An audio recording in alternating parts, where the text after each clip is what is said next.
إنما يخشى الله من عباده العلماء. إن الله عزيز غفور. إن الذين يتلون كتاب الله وأقاموا الصلاة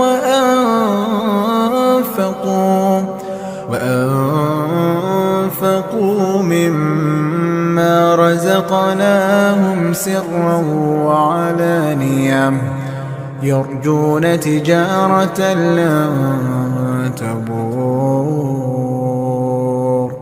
ليوفيهم أجورهم ويزيدهم من فضله إنه غفور شكور.